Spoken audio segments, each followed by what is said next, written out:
April. So today I'm going to show you how to get this look. Now this look is inspired by Fawn Silver in a film called Orgy of the Dead. So Orgy of the Dead was a film made in 1965 by Ed Wood. Well, he wrote the film, he didn't direct it. Stephen Apostolok directed the film. And it is basically what you would call a nudie cutie. It's a sort of spooky striptease review. It's a wonderful excuse to look at really beautiful topless women dance. Which, I don't know about you, but I'm not complaining. Although some of their dance routines a little culturally insensitive. I know it was 1965, but still, you know, if you want to watch it, just be warned that you may see things that are a little upsetting. But then again, it is kind of a midnight movie, and that often comes with the territory of a midnight movie. So this makeup look is a requested one. The wonderful Lolita Lamont requested this look. I'm going to leave a link to her Instagram down below if you don't follow her already, but she has this really beautiful like vintage Instagram, and I think she's so sweet and she's wonderful and she has the voice of an angel. And you know, when she requested a look, I was like, I'm gonna do it because I love you and I think that you're wonderful. But it's a really simple look.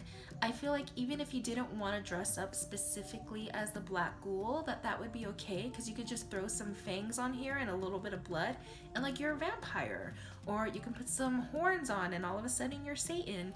So you can really dress this look up any way you want and kind of customize it to you know, whatever Halloween costume you may or may not have in mind. I think that's the beauty of a lot of these tutorials, is that you can kind of just customize it to fit your needs.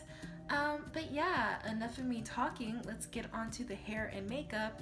And then just like a quick little note, I didn't bring the paleness all the way down my chest because I was using this stuff. I mentioned it before when I did that Mr. Brightside tutorial last year. It's the LA Girl Pro Coverage HD. I don't know, they have a white foundation and it's garbage. I hate this stuff, but it's all I have today. So like, if you're wondering like, oh, I wonder what she's using on her face, maybe I should buy that. Don't. It's not good. Please save your money. Even if it's not, it was only a couple of bucks, it was terrible. Please don't invest in this because it's not even an investment. It's garbage. But okay, enough of me talking. Let's get on to the tutorial. Since I plan on wearing this for a long night out, go ahead and prep your skin with a primer. I prefer something that's tacky just so that it really grips onto this foundation. With a damp beauty sponge, go ahead and apply a white or cool gray foundation or grease paint, and just make sure that you cover your entire face really well. Make sure to get your ears and to blend down your neck and onto your chest. So this foundation needed a second layer, so here I am applying a second layer for a very opaque, pale, ghostly complexion. And be sure to blend everything really well. You don't want it to look very patchy or sheer in some areas. And to get the fullest coverage, just bounce the beauty blender on your skin. You're gonna go and just pat it in and it'll give you more coverage. And like I said, don't forget to blend this down your neck and onto your chest. And if you can, and if you got the time, go ahead and apply this to the back of your hands as well. Now you want to set that immediately with a loose powder, preferably a white loose powder if you have one, but translucent works well too. And a beauty sponge or a powder puff gives you the best coverage. It's very quick. You can cover more surface area and powder your face quickly. And don't forget to get your neck and chest as well. Now, I wanted my face to look a little more pale, so I'm taking this white shimmery color and I'm applying this onto the high points of my face, which includes the center of my forehead, my cheekbones, my chin, my cupid's bow, and the bridge of my nose and tip. I think that this is more of an optional step. You definitely don't need to do it. Next, with a tiny little angled brush and some black eyeshadow, go ahead and start to fill in your eyebrows. I find that something that's very high arched is very fitting for this look. With a tiny blending brush, I'm going to pick up this muted mauve color and I'm going to take a card and line that to the corner of my eye to the tail. And I'm going to blend this color into the outer corner. And this is going to create that very defined line that lifts the eye.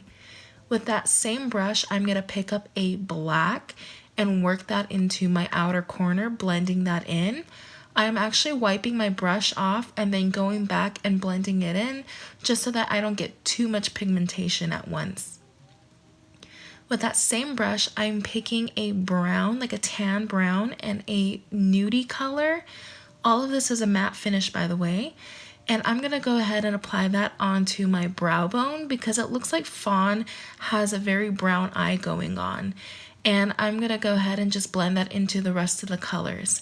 Now with a little shader brush and a matte white and that nude color, I'm going to apply this into the inner corner of my eye, sweeping that towards the center. And this is just going to really soften and diffuse everything. And I'm also going to add just a little bit of this onto my brow bone to lift the arch of my eyebrow a bit. And with that shader brush, I am taking a shimmery pale gold and applying that just underneath the arch for a little bit of shine. I am lining my lash line with a black liquid eyeliner. I am winging it out as usual.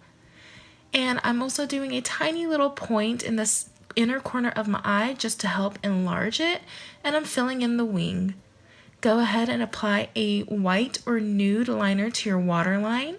And with that small angled brush and a black eyeshadow, I'm going to go ahead and start lining my bottom lash line. And you guys have seen this technique through and through on my channel where you line the inner corner parallel to your waterline and the outer corner you just flick out. Go ahead and apply heaps and heaps of mascara to your top and bottom eyelashes just to coat them. And go ahead and concentrate on your bottom eyelashes, making them very spidery and wicked. Now I'm taking a dramatic flared out eyelash and just popping them onto my top lash line. You can't do like a 60s look without a lash, I'm telling ya. Next, I am taking an angled contouring face brush. I'm dipping that into a like periwinkle blue eyeshadow and then a mauve eyeshadow and tapping that onto the back of my hand to blend the colors and mix them together. And now I'm going to go ahead and just start working that into the hollows of my cheek, starting towards my ears, sweeping that down towards like the corner of your mouth, but not all the way. And this is just going to keep you from getting a very muddied contour, and it's allowing you to have a little bit of more control because you can sometimes apply it way too heavy. So be sure to blend and blend. I threw in my little Edward Scissorhands Peg Bog quote in there. Blend and blend and blend. Blending is a secret. I am now contouring the parameters of my face with the same colors just to really frame the face. And with that same brush, I'm going in with that matte white eyeshadow and I'm running that over the contour, and this is just going to help blend it out any further so that there's no muddiness or harshness. Now I'm taking a red lipstick. It doesn't really matter the finish. You can use a matte or a satin or even a gloss, but a nice red lipstick will do. And I'm just following my natural lip shape. My only thing that I wish I could change is that I wish I would have gone over with a darker lip liner just to add a little bit more depth to the lip. But it's okay if you don't have that. I think that it still looks pretty complete when you're done. Run a little bit of brow gel through your eyebrows just to make sure that they're set, and we're moving on to hair. So be sure to brush your hair thoroughly, make sure that all the tangles and knots are out, and I am parting my hair down the center. Now about 1 inch from the front of my hair, I am grabbing pieces and I'm just teasing the crap out of them with my comb. So I'm taking my hair and I'm holding it up, taking my comb and brushing that down towards the root and then moving on to the next piece. My hair is so long these days, it's so hard to manage. So do this until you get about halfway down your head, And then I'm taking a paddle brush that's a little bit more sturdier, and I'm going back over those pieces and pushing them down and teasing them more because I want a very compact, dense tease for ultimate volume. And as you can see, I was getting really hot. And now I'm taking a couple of pieces of the side and teasing that back as well. And now I'm taking my brush and I'm very gently brushing over everything because I don't want to lose too much of that volume. I ended up losing some of it anyways, but you know, you don't want to lose too much of that. Now go and take some hairspray and start using that to sculpt and mold your hair.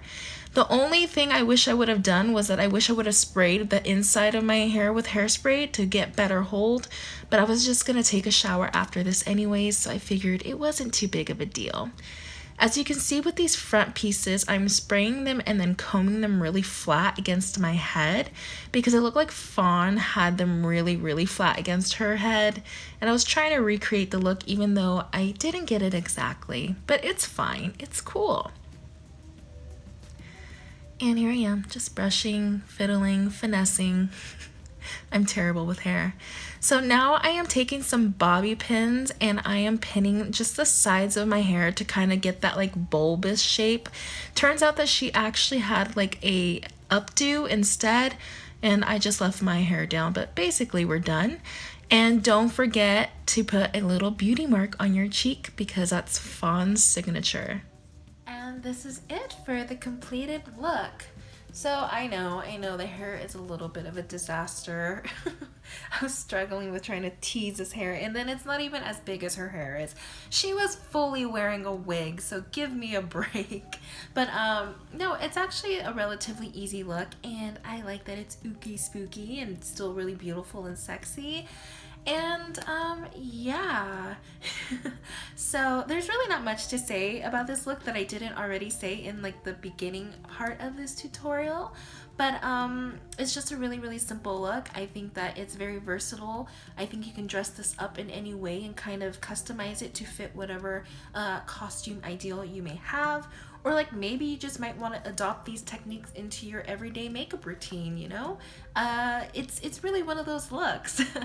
I hate this white foundation. It makes my teeth look like really disgusting. I'm trying not to show them because they look so gross.